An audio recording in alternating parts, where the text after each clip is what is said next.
رسول اکرم صلی اللہ علیہ وسلم نے فرمایا یہ شیطان ہے جس کا نام ہے خنزب، اس کا کام یہ ہے کہ نماز میں انسان کے خیالات کو ادھر ادھر لے جاتا ہے۔ صحابی کہتے ہیں فَفَعَلْتُ ذَلِكَ فَأَذْهَبَهُ اللَّهُ عَنِّي، میں نے یہ علاج کیا پھر زندگی میں مجھے کبھی نماز میں خیال نہیں آیا۔ اللہ تعالیٰ نے اس مصیبت کو مجھ سے دور فرما دیا۔ اور آج کل تو حالات یہ ہیں، اللہ تعالیٰ آپ سب کو سلامت رکھے۔ وہ اتفاق سے عصر کی نماز ہو رہی تھی تو 3 رکعتیں پڑھنے کے بعد امام محترم نے سلام پھیر دیا، اور بھول جانا کوئی بڑی بات نہیں ہے۔ اللہ کے رسول صلی اللہ علیہ وسلم جس جیسی ہستی اللہ نے اس کائنات میں پیدا ہی نہیں کی، اور نہ قیامت تک ایسی ہستی آ سکتی ہے۔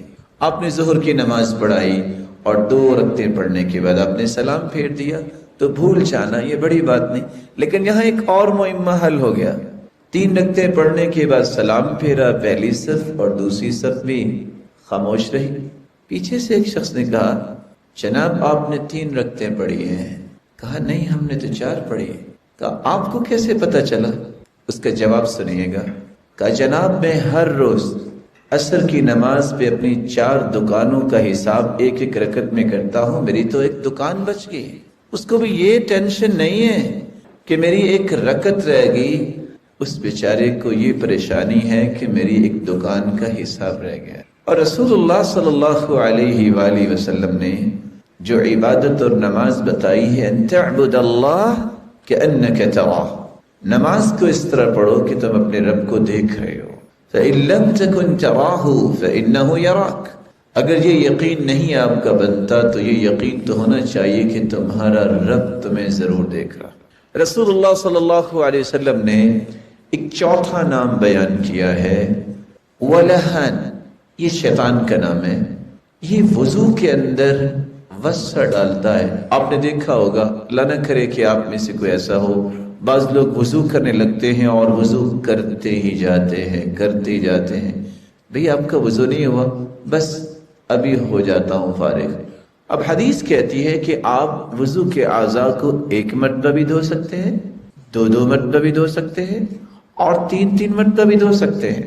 اور 3 مرتبہ سے زیادہ جو وضو کے اعضاء کو دھوتا ہے وہاں لفظ ہے فَقَدْ اعْتَدَى وَظَلَمَ وَأَسَاءَ، اس نے برائی بھی کی، اس نے زیادتی بھی کی، اس نے ظلم بھی کیا، کیونکہ اللہ کے رسول صلی اللہ علیہ وسلم نے اپنے وضو کے اعضاء کو 3 مرتبہ سے زیادہ نہیں دھویا۔ امام مالک رحمت اللہ علیہ کے پاس ایک شخص آ گیا۔ شیطان جب وسع ڈالتا ہے تو صرف وضو میں نہیں ڈالتا، غسل میں بھی ڈالتا ہے۔ بعض لوگ شاور لینے لگیں گے 1 گھنٹہ لگائیں گے، اور ابھی بھی ان کو شک ہوگا نہ جانے میں نے غسل صحیح کیا ہے کہ نہیں کیا۔ تو امام مالک رحمت اللہ علیہ کے پاس ایک شخص آیا اور کہتا ہے میں نے ویسے 5 مرتبہ غسل کیا ہے، 5 مشکیزیں بہائے ہیں، لیکن ابھی مجھے شک ہے کہ پتہ نہیں میرا غسل ہوا ہے کہ نہیں ہوا۔ تو انہوں نے بڑے ہی خوبصورت انداز میں ایک بات کہہ دی، کہا آپ پہ تو غسل فرض ہی نہیں ہے۔ کہا جی وہ کیسے؟ کہا مجنون پہ تو کوئی غسل فرض نہیں ہوتا۔ 5 مشکیزیں پانی کے آپ نے ضائع کر دیے، اور ابھی آپ یہ سوچ رہے ہو کہ میرا غسل ہوا ہے کہ نہیں ہوا۔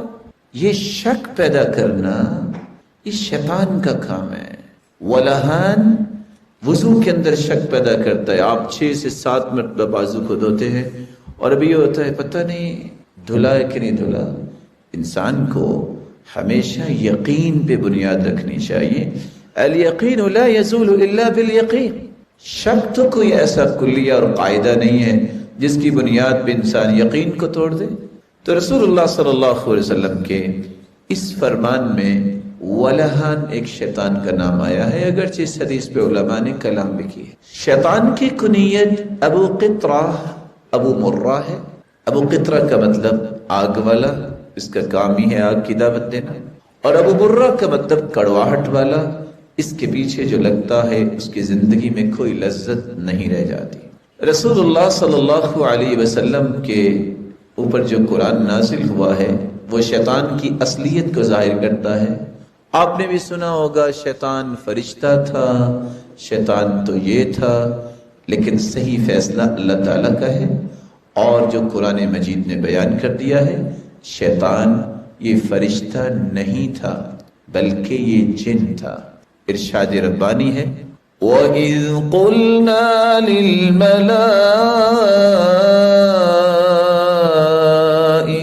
اسْجُدُوا لِآدَمَ فَسَجَدُوا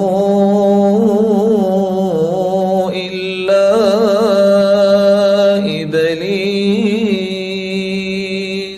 كَانَ مِنَ الْجِنِّ فَفَسَقَ عَنْ أَمْرِ رَبِّهِ أَفَتَتَّخِذُونَهُ وَذُرِّيَّتَهُ أَوْلِيَاءَ مِن دُونِي وَهُمْ لَكُمْ عَدُوٌّ بِئْسَ لِلظَّالِمِينَ بَدَلًا۔ وَإِذْ قُلْنَا لِلْمَلَائِكَةِ اسْجُدُوا لِآدَمَ، اور جب ہم نے کہا فرشتوں سے کہ تم بھی سجدہ کرو، تو فرشتوں نے تو سجدہ کیا، لیکن ابلیس نے سجدہ نہ کیا۔ کان من الجن، یہ ابلیس یہ جنوں میں سے تھا۔ ففسق عن امر ربہ، اس نے اپنے رب کی نافرمانی کی۔ افتتخذونہ وذریتہ اولیاء، جس شیطان نے اپنے رب کی نافرمانی کی ہے، کیا تم اسے اور اس کی اولاد کو اپنے دوست بناؤ گے؟ وَهُمْ لَكُمْ عَدُوٌّ، وہ بھی تمہارا دشمن ہے اور اس کی اولاد بھی تمہاری دشمن ہے، اس لیے اس کو دوست مت بناؤ۔ اور آپ نے ابھی چند لمحات پہلے یہ بات سنی کہ ہر سرکشی کرنے والا، نافرمانی پہ اپنے آپ کو لگانے والا شیطان ہوتا ہے۔ شیطان جنوں میں سے بھی ہے جو بنیادی طور پہ تھا، اور شیطان انسانوں میں سے بھی ہوتے ہیں۔ رسول اللہ صلی اللہ علیہ وسلم نے مسجد میں بیٹھے سیدنا ابو ذر رضی اللہ تعالی عنہ سے کہا، تعوذ باللہ من شیاطین الانس والجن، اللہ کی پناہ میں آ جایا کرو کہ آپ کو شیطان جن، آپ کو انسان شیطان جو ہے ان دونوں سے اللہ بچا لے۔ صحابی سوال کرتے ہیں، یا رسول اللہ اول الانس شیاطین، جنوں میں سے تو شیطان ہیں، لیکن کیا انسانوں سے بھی کوئی شیطان ہوتا ہے؟ کہا تو آپ نے قرآن نہیں پڑھا؟ تو اللہ کے رسول صلی اللہ علیہ وسلم نے قرآن مجید کی یہ آیت پڑھ کے سنائی، وَكَذَلِكَ جَعَلْنَا لِكُلِّ نَبِيٍّ عَدُوًّا شَيَاطِينَ الْإِنسِ وَالْجِنِّ يُوحِي بَعْضُهُمْ إِلَى بَعْضٍ زُخْرُفَ الْقَوْلِ غُرُورًا وَلَوْ شَاءَ رَبُّكَ مَا فَعَلُوهُ فَذَرْهُمْ وَمَا يَفْتَرُونَ۔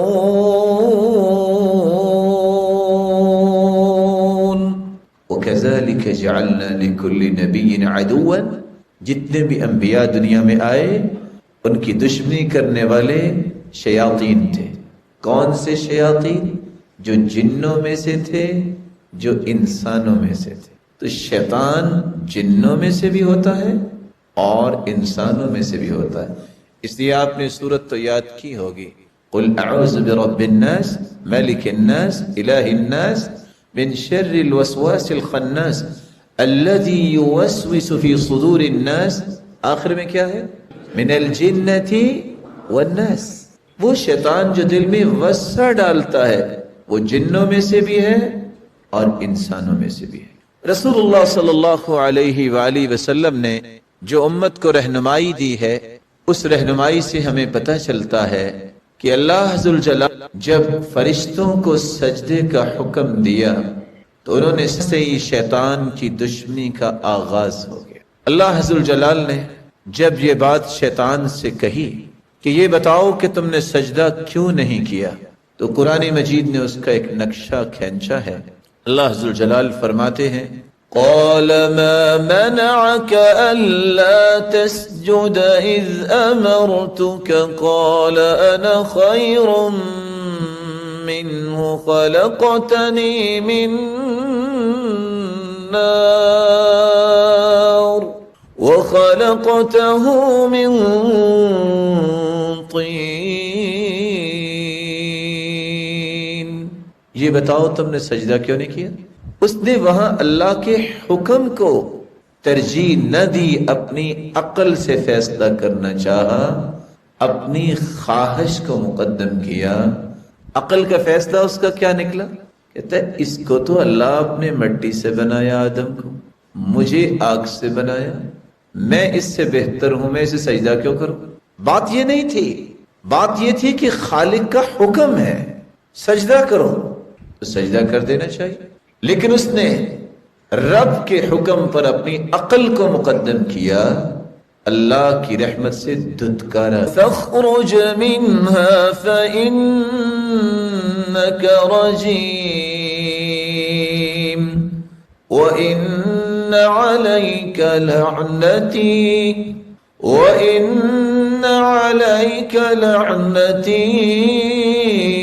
إلى يوم الدين.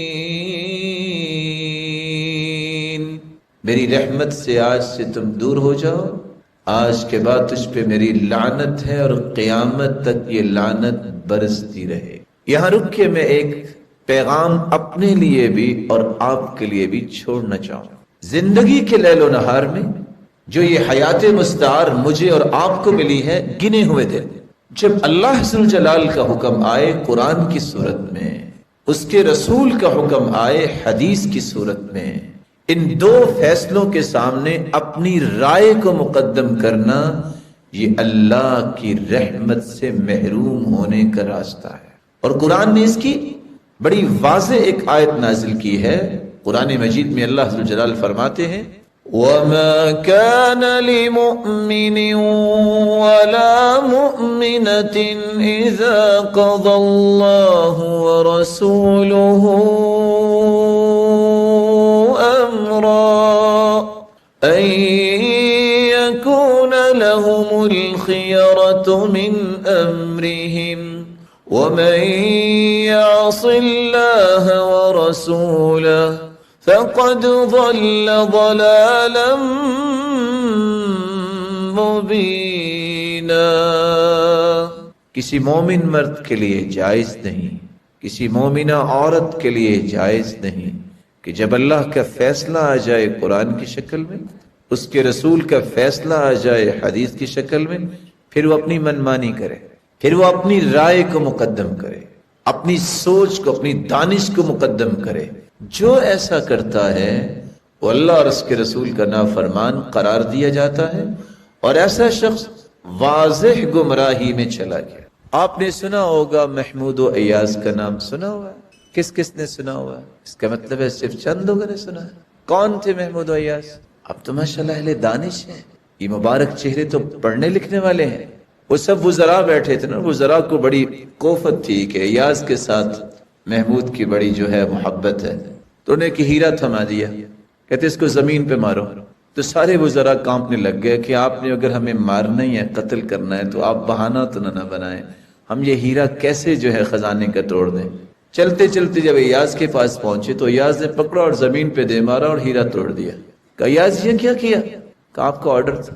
اس نے وزراء کو یہ سمجھانا تھا کہ ایاز مجھے پیارا اس لیے لگتا ہے، اس کو یہ کبھی سوچ نہیں آئی میرا نقصان ہے کہ فائدہ ہے، آرڈر ماننا ہے. رب تعالیٰ کے ہر فیصلے میں خیر ہے. اس کے حکم، رب کے حکم کی تعمیل میں کبھی لاس ہوتا ہی نہیں ہے. وہاں یہ سوچ میں پڑ جانا کہ میں نماز پڑھوں کہ نہ پڑھوں، میں قرآن پڑھوں کہ نہ پڑھوں، میں دین کے کام کروں کہ نہ کروں، یہ فیصلہ کرنا ہی اس وقت جو ہے اصل بہادری ہے کہ نہیں کرنا ہے. اور آپ کے علم میں ہے کہ جب وہ ایک دن کھانا کھاتے کھاتے محمود نے ایاز کو ککڑی کا ایک ٹکڑا دیا اور آدھا خود لے لیا اور کھانے لگے تو بہت کڑوا تھا، تو ایاز سارا کچھ کھا گیا. کہتے ارے آپ نے کیسے کھا لیا؟ تو بہت کڑوا تھا. کہا جب میں نے منہ سے لگایا تو کڑوا تو تھا، لیکن میں نے سوچا یہ وہی ہاتھ دے رہا ہے نا جس نے ہمیشہ میٹھی چیزیں دی ہیں، اگر آج کڑوی آ گئی ہے تو ان کو نیگلیکٹ تو نہیں کرنا چاہیے. رب کے حکم کی تعمیل تکبر کی وجہ سے، اپنی رائے کو مقدم کرنے کی وجہ سے، اپنی عقل کے اس وقت پیمانے اور پیرامیٹرز لگا لینا، کہ میں دیکھتا ہوں کہ یہ صحیح ہے کہ نہیں صحیح. میرے اور آپ کے اندر صلاحیت ہی نہیں ہے کہ ہم شریعت کو پیمائش کر سکے اور شریعت کو وزن دے سکے کہ یہ صحیح ہے کہ نہیں صحیح. صحیح وہ ہے جس کو اللہ نے اتار دیا ہے. اور یہاں ایک بات پہ میں اور آپ اتفاق کریں, کیا آپ کو اور مجھے اپنے بارے میں اتنا علم ہے جتنا اللہ کو علم ہے؟ مجھے بھی اپنے بارے میں اور آپ کو بھی اپنے بارے میں اتنا علم نہیں ہے جتنا میرے رب کو میرے اور آپ کے بارے میں علم ہے. کیونکہ ہم کہاں سے آئے, ہمیں بنایا کس نے ہے؟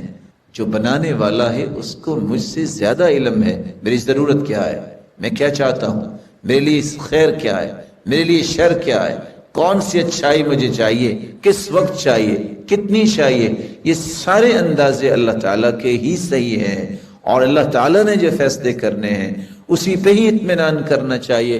اس لیے امام غزالی کہا کرتے تھے, آپ کسی شخص کو کہو کہ لکھو کیا چاہتے ہو, اپنی ساری توانائیاں لگا کے وہ لکھ لے, پھر اس کو اللہ تعالیٰ کا لکھا اگر دکھا دے اللہ تعالیٰ, تو وہ چیخ کے کہے گا مجھے یہ نہیں چاہیے جو میں نے لکھا ہے, مجھے وہ چاہیے جو میرے رب نے لکھا ہے.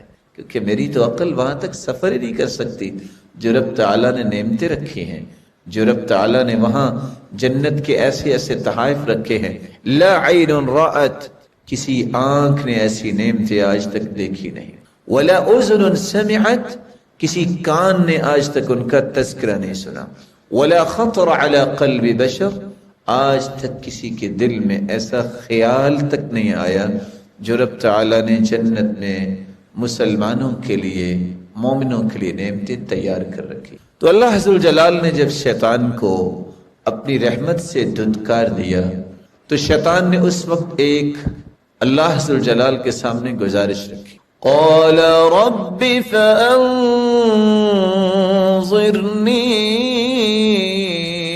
الى یوم یبعثون قال فإنك من المنظرين إلى يوم الوقت المعلوم قال فبعزتك لأغوينهم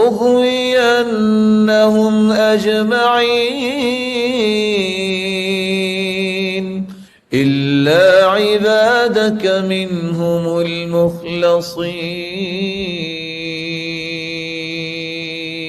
اللہ تو نے مجھے اپنی رحمت سے تو دھتکار دیا, مجھے قیامت تک مہلت دے دے کہ میں تیری مخلوق کو اپنا ساتھی بنانے کی کوشش کروں. اللہ ذو الجلال نے فرمایا تجھے اجازت ہے جاؤ, لیکن یاد رکھنا تم میری قسم اٹھا کے یہ کہہ رہے ہو کہ میں ان کو صحیح راستے سے گمراہ کروں گا. میرے نیک بندے, میرے مخلص بندے تیرے شکنجے میں نہیں آئیں گے. الا عبادک منہم المخلصین, جو خالص لوگ ہیں, جن کو رب تعالیٰ کی محبت ہوگی, جن کو رب تعالیٰ کی نعمتوں کا یقین ہوگا, جو رب تعالیٰ کی جنتوں کے وارث بننا چاہتے ہیں, وہ شیطان کے شکنجے میں نہیں آئیں گے. تو اللہ عز و جلال نے شیطان کو یہ کہہ دیا کہ تم نے میری قسم اٹھا کے یہ کہا ہے نا کہ میں ان کو جہنم میں لے کے جاؤں گا, تو میں اپنی عزت کی بھی قسم اٹھاتا ہوں اور اپنے تقدس کی بھی قسم اٹھاتا ہوں, جب تک ان کی زبان پہ استغفار رہے گا میں بھی ان کو بڑے بڑے گناہوں کے بعد بھی معاف کرتا رہوں گا. جب تک یہ معافی مانگتے رہیں گے میں ان کی زندگی کے سارے گناہوں کو معاف کر کے صرف معافی کا ہی پرمٹ جاری نہیں کروں گا, بلکہ میں ان کے گناہوں کو نیکیوں میں تبدیل کر دوں. تو شیطان نے اس وقت سے انسان کو گمراہ کرنا شروع کیا. کون سے طریقوں سے انسان کو شیطان گمراہ کرتا ہے, آئیے اس تیسرے نکتے کے متعلق چند باتیں سنیے. شیطان کا سب سے پہلا حملہ جو انسان پر ہوتا ہے وہ انسان کے دل میں وسوسہ پیدا کرتا ہے. کیسے انسان کے دل میں وسوسہ پیدا کرتا ہے؟ اچانک سے جو انسان کی زندگی میں دل میں خیال آتا ہے اس کو عربی زبان میں خاطرہ بولتے ہیں. آپ پسند کریں گے تھوڑا سا میرے ساتھ چلیں؟ سب سے پہلی بات, اچانک سے جو دل میں خیال آئے اور فوراً نکل جائے اس کو عربی زبان میں خاطرہ کہتے ہیں. کیا کہتے ہیں؟ اس وقت تک شیطان کا کوئی حصہ نہیں ہوتا۔ اعوذ باللہ کہہ کر، اعوذ بوجہ اللہ کہہ کر اگر آپ وسوسے کو نہیں توڑتے تو تھوڑا سا وقت اور آپ کے دل و دماغ میں اس فکر، اس سوچ نے گزارا تو یہ وسوسہ ہم بن جائے گا۔ کیا بن جائے گا؟ فکر۔ یہ فکر کا روپ دھار لیتا ہے۔ آپ اس فکر کو بھی توڑ سکتے ہیں، اللہ کا ذکر کرنے لگ جائے، استغفر اللہ، لا الہ الا اللہ، لا حول ولا قوت الا باللہ۔ اگر آپ اس فکر کو بھی نہیں توڑتے تو یہ آپ کا ارادہ بن جائے گا۔ آپ کا ارادہ اگر بن گیا ہے، آپ اس کو بھی توڑ سکتے ہیں۔ اپنے آپ کو بہادر بنائیے، میں نہیں کروں گا یہ کام، فوراً اللہ کے ذکر میں لگ جائیے۔ اگر آپ اس ارادے کو بھی نہیں توڑتے تو یہ دل کے نہال خانے میں جتنے بھی رجحانات ہیں اس پہ غلبہ پا لیتا ہے اور یہ نیت بن جاتی ہے۔ آپ اس نیت کو بھی توڑ سکتے ہیں کہ میں نے برائی کی نیت کی ہے، میں نئی برائی کروں گا، اور طریقہ ایک ہی ہے، یا نوافل پڑھیے یا اللہ کا ذکر کیجیے۔ آپ اگر نیت کو نہیں توڑتے تو یہ آپ کا عزم بن جائے گا۔ آپ عزم جب کر لیں برائی کا، پھر بھی آپ توبہ کر سکتے ہیں، نہیں یہ میں نے غلط کیا ہے، اور چھوڑ دیں اس کو، رب تعالیٰ کے ذکر میں اپنے آپ کو لگا لیں۔ اگر آپ نے عزم کو بھی نہ توڑا تو یہ آپ کی زبان پہ الفاظ بن کے جاری ہو جائے گا، قول بن جائے گا۔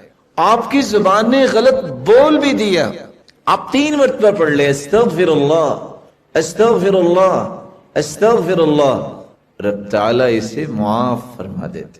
لیکن اگر آپ نے قول پہ بھی اصرار کیا، بار بار یہ باتیں کی غلط، جس طرح رسول اللہ صلی اللہ علیہ وسلم نے فرمایا تھا کہ اللہ ذوالجلال ان اللہ یبغض الفحش والتفحش، اللہ فحش گوئی کو بھی ناپسند کرتے ہیں اور فحاشی کو بھی ناپسند کرتے ہیں۔ آپ نے اگر قول کو نہ توڑا تو یہ آپ کا عمل بن جائے گا، آپ کا رویہ بن جائے گا، آپ کی زندگی کا زاویہ بن جائے گا۔ آپ اگر غلط کام کر بھی لیا، اللہ کی رحمت کا اندازہ کیجئے، جو گناہ لکھنے والا فرشتہ ہے نا، ان صاحب الشمال لیرفع القلم 6 ساعات عن العبد المسلم المخطئ، اللہ تعالیٰ نے اس کو حکم دیا ہوا ہے کہ 6 گھڑیوں تک تم نے بندہ مومن کے گناہ کو لکھنا نہیں ہے۔ ساعہ گھڑی کو کہتے ہیں، ساعہ گھنٹے کو بھی کہتے ہیں۔ 6 گھڑیوں تک فرشتہ وہ قلم لے کے کھڑا رہتا ہے، شاید یہ توبہ کر لے، شاید پلٹ کے آ جائے، شاید اس کو اللہ تعالیٰ کا ڈر اور خوف آ جائے، وہ نہیں لکھتا۔ اور حدیث یہ کہتی ہے ان صاحب الشمال لیرفع القلم 6 ساعات عن العبد المسلم المخطئ فإن هو نزع واستغفر وتاب ألقاها وإلا كتبت واحدة۔ اگر 6 گھڑیوں کے اندر توبہ انسان کر لے، اللہ کی طرف لوٹ آئے، تو اللہ ذوالجلال فرماتے ہیں میں بغیر لکھوائے ہی اسے معاف کرتا ہوں۔ اگر آپ نے توبہ نہ کی، اس عمل کو جاری رکھا، تو یہ عمل آپ کی عادت بن جائے گا۔ عادت جب بن جاتی ہے اس کو توڑنا بہت مشکل ہوتا ہے۔ اس عادت کو بھی توڑا جا سکتا ہے جب انسان پختہ توبہ کرے۔ کیسے توبہ کرے؟ اچھا سا وضو کیجیے، 2 رکعتیں پڑھ لیجیے، 5 سے 10 منٹ کا یہ پروسیجر ہے۔ اکیلے کھڑے ہو کے دل لگا کے بغیر کسی سوچ کے 2 رکعتیں پڑھیے اور ہاتھ اٹھا لیجیے، اللہ میں نادم ہوں، میں پریشان ہوں، میں اقرار کرتا ہوں مجھ سے گناہ ہو گیا، میرے مالک تو مجھے معاف کر دے۔ رب تعالیٰ فرشتوں سے مخاطب ہو کے کہتے ہیں علم عبدی ان له ربا یغفر الذنوب، فرشتوں دیکھو میرے بندے کو آج یہ احساس پیدا ہو گیا ہے کہ اس کا کوئی رب بھی ہے جو معاف کرنے والا ہے۔ اور پھر اللہ ذوالجلال اپنے بندے سے مخاطب ہو کے کہتے ہیں عبدی اعمل ما شئت فقد غفر لك، میرے بندے جاؤ، تو نے سچی توبہ کر لی نا، جو کچھ بھی تم نے کیا جاؤ میں تمہیں آج سے معاف کرتا ہوں۔ رب تعالیٰ اس سے بھی معاف کر دیتے ہیں۔ بلکہ قرآن مجید کی آیت تو اتنی بڑی نوید سناتی ہے إِلَّا مَن تَابَ وَآمَنَ وَعَمِلَ عَمَلًا صَالِحًا فَأُولَٰئِكَ يُبَدِّلُ يبدل الله سيئاتهم حسنات وكان الله غفورا رحيما. جو سچی توبہ کر لے اور بعد میں وعدہ کر لے آئندہ میں اللہ نیک کام کروں گا. اللہ تعالیٰ نے ایک ایسا نظام رکھا ہے جو میں آپ سے آج شیئر کرنے جا رہا ہوں. آپ میں سے مجھے امید واثق ہے کہ سب ہی جانتے ہوں گے آئی ٹی کے متعلق. جانتے ہیں نا؟ آپ یہ بھی تو جانتے ہیں, بہت اچھا جانتے ہوں گے کہ آپ نے اگر کوئی لکھائی کی ہے تو فونٹ تبدیل کریں تو لکھائی چینج ہو جاتی ہے. کبھی میٹر بھی چینج ہوا ہے. آپ نے اعوذ باللہ لکھا اور فونٹ لگائیں تو بسم اللہ وہی اعوذ باللہ بن جائے. ہو سکتا ہے. یہ تو ہو سکتا ہے کہ آپ نے خط نستعلیق میں لکھا ہے, آپ فونٹ لگائیں خط ریقہ میں ہو جائے گا, خط دیوانی میں ہو جائے گا. جیسے مختلف خطوط ہیں, لکھائی کے پیٹرن ہیں, انداز ہیں, یہ تو چینج ہو جاتے ہیں. اللہ کے پاس نظام کیا ہے؟ 60 سے 70 سال اگر کسی نے برائی کی ہے توبہ کرتا ہے, اللہ فرشتوں سے حکم دیتے ہیں, فرشتوں کو حکم دیتے ہیں. صرف آخر فرشتوں نے لکھا ہے, کسی چیز پہ لکھا ہوگا, وہ اللہ ہی جانتا ہے. اب اس کو مٹانے کے لیے تو 70 سال پھر لگیں گے. نہیں, ایسی کمانڈ لگاؤ کہ یہ 70 سالہ گناہوں کو یبدل اللہ سیئاتہم حسنات, سچی توبہ کر چکا اس کے گناہوں کو بھی نیکیوں میں تبدیل کر دو, کنورٹ کر دو. یہ نظام اللہ ذوالجلال کے پاس ہے. اور کتنا خوبصورت نظام ہے کہ انسان نے گناہ کیے ہیں, سچی توبہ کی معاف بھی ہوگی اور اس کو اللہ نے نیکیوں میں تبدیل کر دیا. لیکن اگر آپ عادت کو بھی نہیں چھوڑتے میرے بھائی تو یہ آپ کی فطرت ثانیہ بن جائے گی. فطرت ثانیہ دوسری فطرت. فطرت اولا کیا ہے؟ اسلام. کل مولود یولد علی الفطرہ فابواہ یہودانہ او ینصرانہ او یمجسانہ. ہر بچہ اسلام پہ پیدا ہوتا ہے, اس کے والدین اسے یہودی بناتے ہیں, اس کے والدین اسے عیسائی بناتے ہیں, اس کے والدین اسے مجوسی بناتے ہیں. اس لیے عیسائی یہودی بچے چھوٹے ہیں, وہ سیدنا ابراہیم علیہ السلام کی پرورش میں ہوں گے, وہ جہنم میں نہیں جائیں گے. کیونکہ ہر بچہ فطرت اسلام پہ پیدا ہوتا ہے. یہ فطرت ثانیہ ہے. 10 درجے طے کر کے جو برائی پہ لگا آیا تو اس کی برائی پھر فطرت بن جاتی ہے. اس کے بارے میں لوگ جو کہتے ہیں, سچ کہتے ہیں, پہاڑ ایک جگہ سے دوسری جگہ جا سکتا ہے لیکن کسی کی فطرت چینج نہیں ہوتی. اس طرح کی عادت پکی ہو جائے اور فطرت تک جب انسان پہنچ جائے تو بہت کٹھن حالات ہو جاتے ہیں. لیکن اللہ ذوالجلال نے اس کے لیے بھی علاج رکھا ہے. یہ علاج کتنا دور ہے؟ جتنی آپ کی پیشانی زمین سے دور ہے. جتنی آپ کی پیشانی زمین سے دور ہے اتنا ہی اللہ ذوالجلال کی رحمت سے آپ دور ہیں. آپ کا چہرہ زمین پہ رکھا نہیں ہے. رب تعالی سجدہ کرنے والے کے بارے میں اپنے پیغمبر کی زبان اطہر سے بیان کرواتے ہیں, اقرب ما يكون المرء اقرب ما يكون العبد من ربه وهو ساجد. سب سے پیارا اللہ تعالیٰ کو انسان اس وقت لگتا ہے کہ جو سجدے میں ہوتا ہے. اس لیے اللہ ذوالجلال نے جہنم کو یہ حکم دے دیا ہے, جو چہرہ سجدہ کرنے والا ہے تم اس کو کوئی نقصان نہیں دو گی. جہنم کی آگ اس انسان کے چہرے پہ حرام ہے جو سجدہ کرنے والا ہے. رب تعالیٰ مجھے اور آپ کو ہمت دے, توفیق دے. اور آپ جانتے ہیں, اور میں یہ سمجھتا ہوں آپ تو ماشاءاللہ ایکسٹرا آرڈنری ایکسپرٹ ہیں. آپ کے سامنے آپ نے لیپ ٹاپ کھولا ہے. آج کل تو لیپ ٹاپ بہت دور ہو گئے. آپ کے ہاتھ میں گلیکسی ہے اور نہ جانے کیا کیسے اپلیکیشنز اور ٹولز اور کیا چیزیں آ گئی ہیں. آپ کو ڈیسیژن لینا ہوتا ہے only 3 اور 5 سیکنڈ میں. اس سائٹ کو میں اوپن کروں کہ نہ کروں. آپ کے سامنے کوئی پکچر آتی ہے, کوئی ایسی چیز آتی ہے, اس کو میں کلک کروں کہ نہ کروں. only 3 second. یہ اگر آپ کنٹرول کر لیں نہیں اور آپ فوراً اس کو بادر ہی نہ کریں, آپ اپنے آپ کو شیطان کی اس برائیوں کی دلدل سے ہمیشہ کے لیے محفوظ کر پائیں گے. اور اگر کسی کو یہ پریشانی لاحق ہے کہ میں بار بار کوشش کرتا ہوں لیکن بات نہیں بنتی, ایک چھوٹا سا مشورہ ہے, دے دوں آپ کو. جب بھی کسی کو ذہن آئے کہ میں نے کچھ دیکھنا ہے تو جہاں بہت سارے لوگ اس کے ریلیٹیوز بیٹھے اس کے درمیان میں آ کے بیٹھ کے پھر کھول کے دیکھیں. ٹھیک ہے, چھپ کے تو اکیلا ہوگا نا, کہے گا کوئی نہیں دیکھ رہا, لیکن اس کا رب دیکھ رہا ہے, اس کا رب پھر بھی دیکھ رہا ہے. عبداللہ بن مسعود رضی اللہ تعالیٰ عنہ جب ایک چرواہے کے پاس گئے اور چرواہے سے کہا ایک جانور مجھے دے دو, کہتے نہیں. کہتے کیوں؟ میرے مالک نے منع کیا ہے. کہا تو مالک کون سا دیکھ رہا ہے, آپ قیمت لے لو. کہنا بھیڑیا کھا گیا.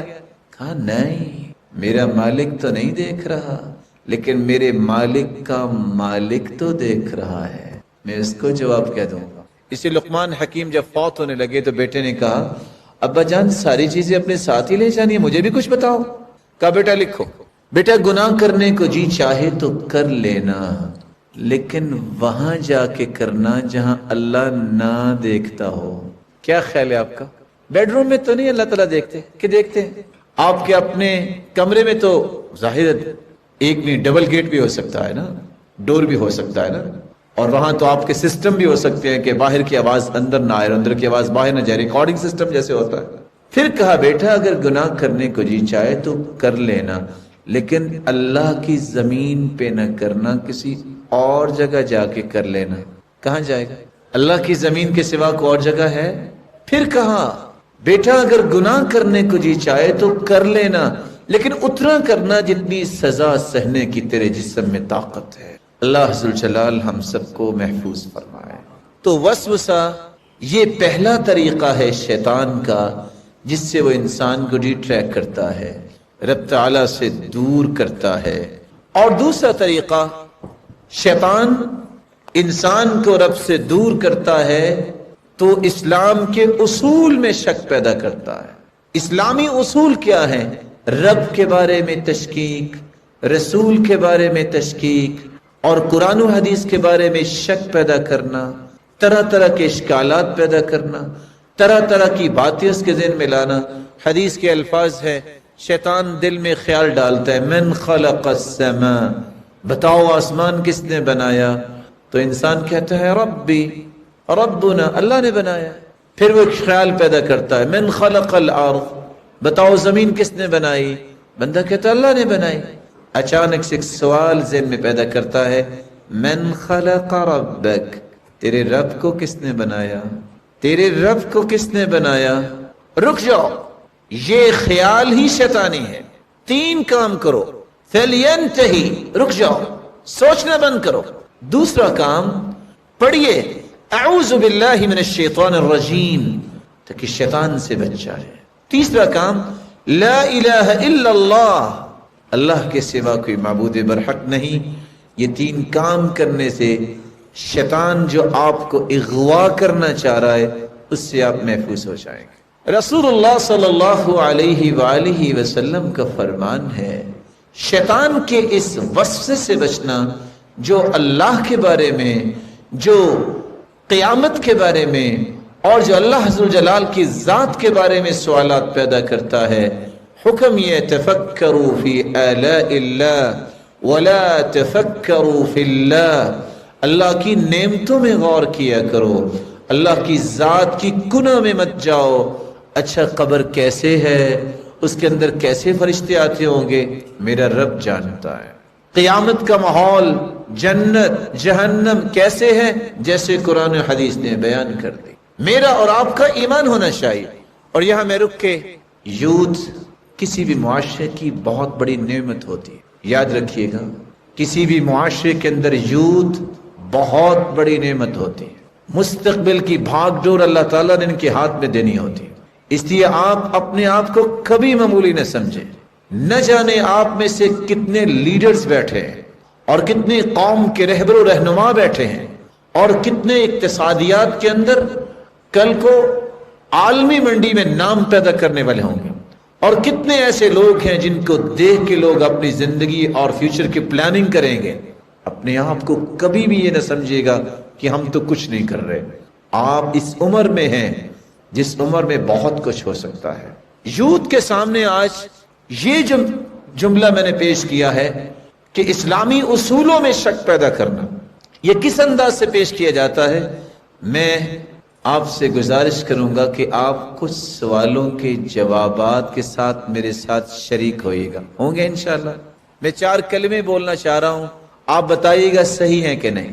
سب سے پہلا کلمہ، ہمیں آزادی چاہیے۔ آزادی بری ہے کہ اچھی؟ جواب دیجیے۔ ڈاکٹر صاحب آپ نے کچھ کہا تو نہیں؟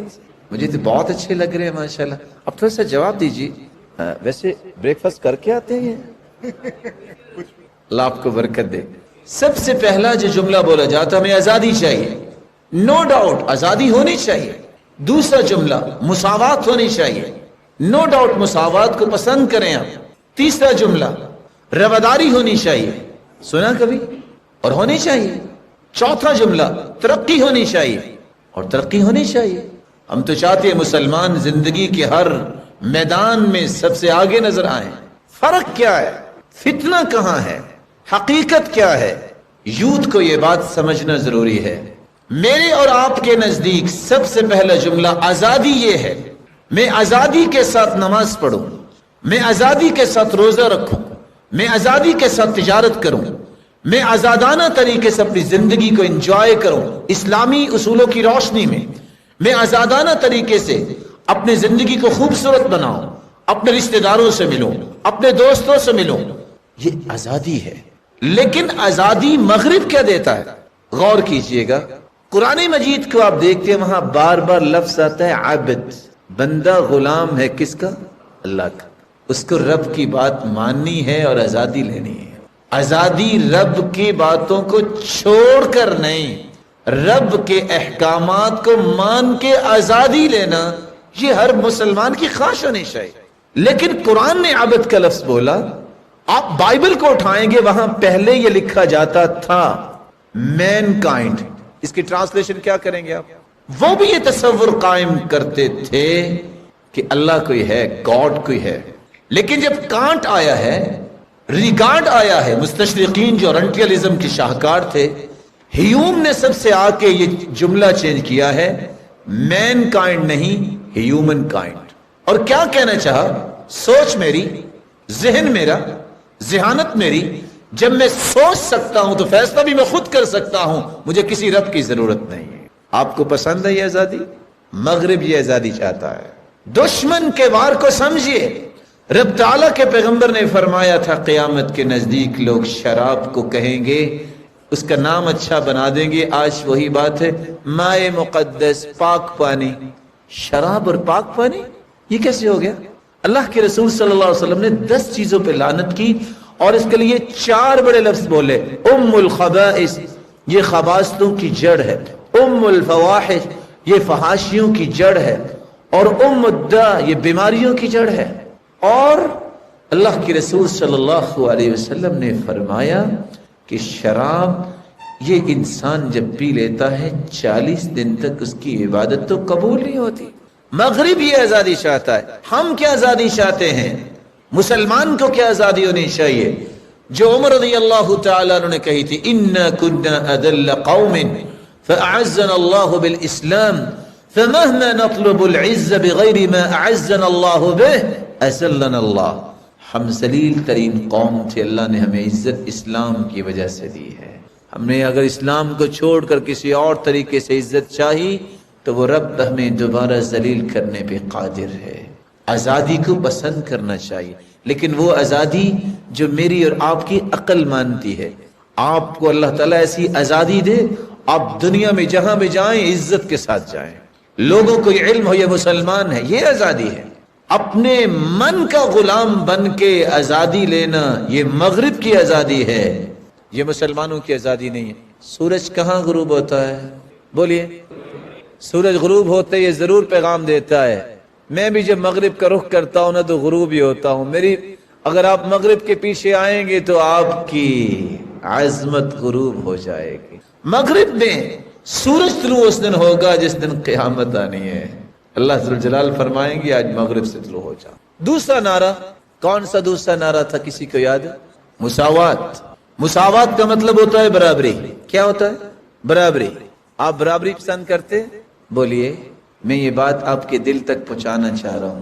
کل کو آپ کسی فیکٹری کے مالک بن جائیں، آپ کو پسند ہوگا کہ جتنے ورکر کام کرنے والے ہیں وہ بھی آپ کے پارٹنر ہوں؟ بولے تو پھر آپ مساوات تو پسند نہیں کرتے۔ ہاں بہت اچھا بولا آپ نے، مساوات کو آپ پسند نہیں کر رہے۔ پھر آپ چاہیں گے جتنے سارے بیٹھے ہیں آپ پاکستان کے پرائم منسٹر بن جائیں ایک ہی وقت میں؟ وقفے وقفے سے بن سکتے ہیں نا؟ پسند ہے آپ کو؟ اس کا مطلب یہ نکلا کہ یہ مساوات، برابری ہونی چاہیے. کہاں؟ یہ کسی کو پتہ ہی نہیں ہے. اسلام دین عدل ہے، اسلام دین مساوات نہیں ہے. اسلام کے جو اصول ہیں وہ دین عدل ہیں. جو جس مرحلے میں ہے اس کو پورے حق ملے. ایک پرائم منسٹر ہے ہمارے لیے بہت محترم ہے، ایک رعایا ہے، اس کے بھی پورے حقوق ہیں. مساوات کا مطلب یہ ہے کہ سب کو برابر کیا جائے. یہ اسلام کا اصول نہیں. یہ صرف اولاد کے اندر ہے کہ آپ کے 6 سے 7 سے 8 سے 9 10 بیٹے بیٹیاں ہیں، ماں باپ کو چاہیے کہ سب سے برابری کرے.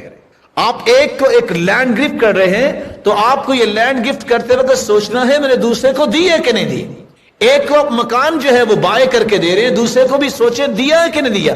یہاں آپ کو سووا بین اولادکم، اپنی اولاد میں مساوات کرو جس طرح تم چاہتے ہو کہ تمہاری پوری اولاد آپ کی خدمت برابری میں کرے، آپ کو احترام دے. مساوات یہاں ہوگی. اگر مساوات کا اصول ہو کسی کو اللہ نے 7 یا 6 فٹ کا قد دیا ہے اور کسی کا 4 فٹ کا قد ہے، مساوات کیسے ہوگی؟ وہ 2 فٹ کاٹ دے؟ بولیے، آپ سمجھنے کی کوشش کیجئے. کیا اس جو ہے 4 فٹ کے آدمی کو ہم 6 فٹ تک لے جا سکتے ہیں؟ نہیں.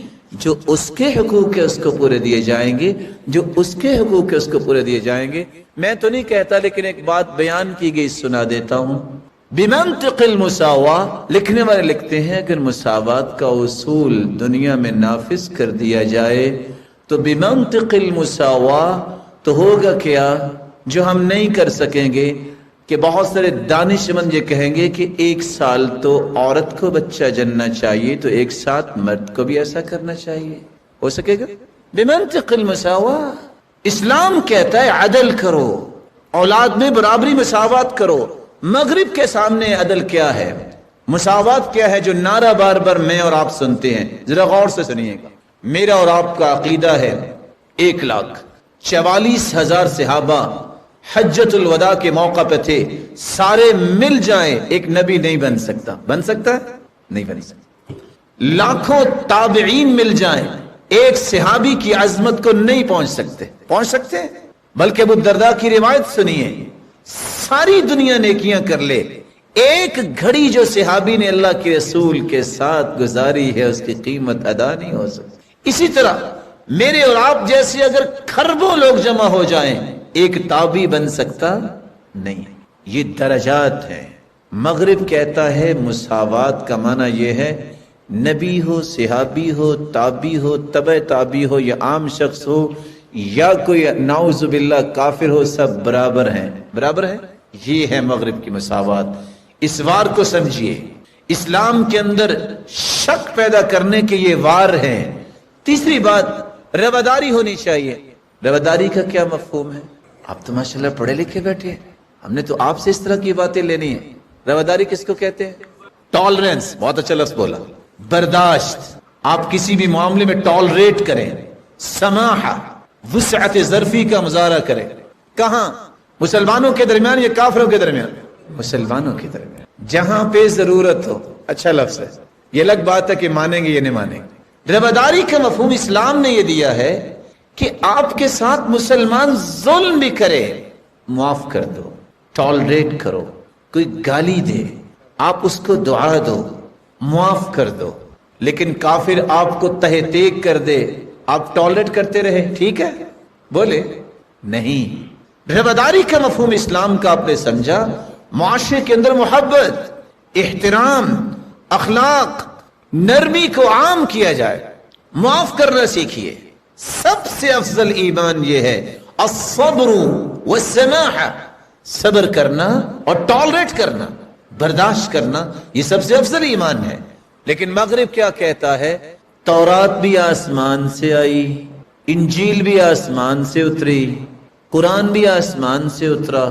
تو مطلب یہ نکلا تینوں کتابیں تو آسمان سے آئیں تو تینوں کتابیں اکٹھی ہی پرنٹ کروا دیتے ہیں. پھر مسلمان اور عیسائی اور یہودی بھائی بھائی ہیں، ان میں کوئی دشمنی ہونی چاہیے.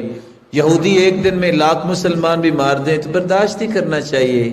بولے عیسائی اگر جو ہے وہ ذبح کر دیں لاکھ لوگوں کو برداشت ہی کرنا چاہیے. ٹھیک ہے یہ برداشت. جو شخص اپنے حفظ کی حفاظت نہیں کر سکتا، ایتھکس کی حفاظت نہیں کر سکتا.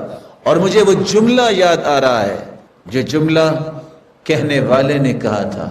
وہ کہا کرتے تھے جو شخص اپنے دین اور وطن کی حفاظت نہیں کر سکتا وہ اپنے دین اور وطن کی طرف نسبت کرنے کا حقدار نہیں ہے. مسلمان کو ذبح کروا لینا اور پھر کہنا کہ مسلمان اور کافر بھائی بھائی، یہ نہیں ہو سکتا. مسلمان بھائی بھائی ہیں. یہاں تفرقے ختم کیجئے، احترام کو غالب کیجئے. سب مسلمان بھائی ہیں. کسی پہ کوئی کفر کا فتویٰ نہ لگائیے. ٹالریٹ، کسی کی بات کو برداشت کیجئے، احترام دیجئے اور عزت دینا سیکھیے. آپ کو بھی اللہ عزت دے گا جب آپ دوسرے کو عزت دیتے ہیں.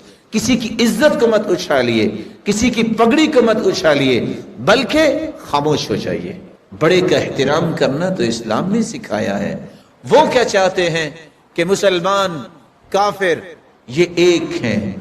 یہ رواداری اسلام کی نہیں ہے. میں آپ سے ایک چھوٹا سا سوال کروں گا. اللہ نہ کرے مجھے اور آپ کو اگر کوئی گالی دے دے کہ آپ حرام کی اولاد ہیں، پسند ہوگا آپ کو؟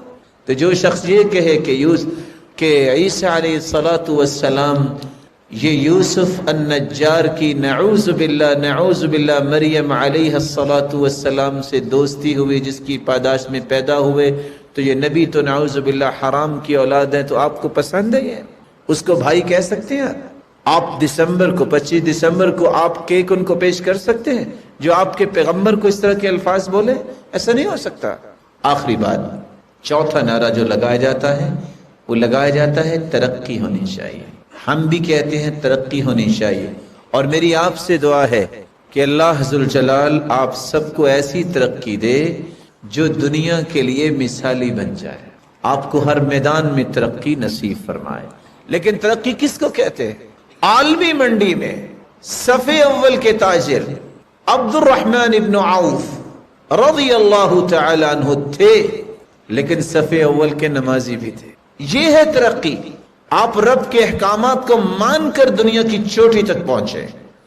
لیکن مغرب جس ترقی کی بات کرتا ہے وہ کہتا ہے بس اچھا مکان ہو، اچھی سیلری پیکج ہو، اچھا بینک بیلنس ہو، میرے اثاثہ جات اچھے ہوں، میں نماز پڑھوں یا نہ پڑھوں، رب کو یاد کروں یا نہ کروں، مجھے پتا ہو کہ میں نے روزہ رکھنا ہے کہ رکھنا، اس سے مجھے کوئی غرض نہیں. یہ ترقی نہیں. یہ تو ان لوگوں کی ترقی کی بات ہے جن کا رب سے تعلق نہیں ہوتا. مسلمان یہ کہتا ہے یہ ساری چیزیں ہوں، لیکن اس سے پہلے نماز بھی ہو، رب کی یاد بھی ہو، رب کا ذکر بھی ہو، اور یہ ساری نعمتیں کیا اس سے بھی زیادہ ہوں، تو یہ ترقی ہے. اللہ ذوالجلال مجھے اور آپ کو ان باتوں کو سمجھ کے اپنی اصلاح کرنے کی توفیق عطا فرمائے. شیطان تیسرا جو وار کرتا ہے اور اس کو اللہ سے دور کرتا ہے، اللہ رب العزت کے ذکر سے، عبادت سے غافل کرتا ہے. استحوذ علیہم الشیطان فانساہم ذکر اللہ اولئک حزب الشیطان الا ان حزب الشیطان هم الخاسرون. شیطان جب کسی پہ قبضہ جمانا چاہتا ہے تو اس کو سب سے پہلے اللہ کے ذکر سے محروم کرتا ہے. جب وہ اللہ کے ذکر سے محروم کر دیتا ہے تو پھر ان انسانوں کو اپنی جماعت میں، اپنے گروہ میں وہ شامل کر لیتا ہے.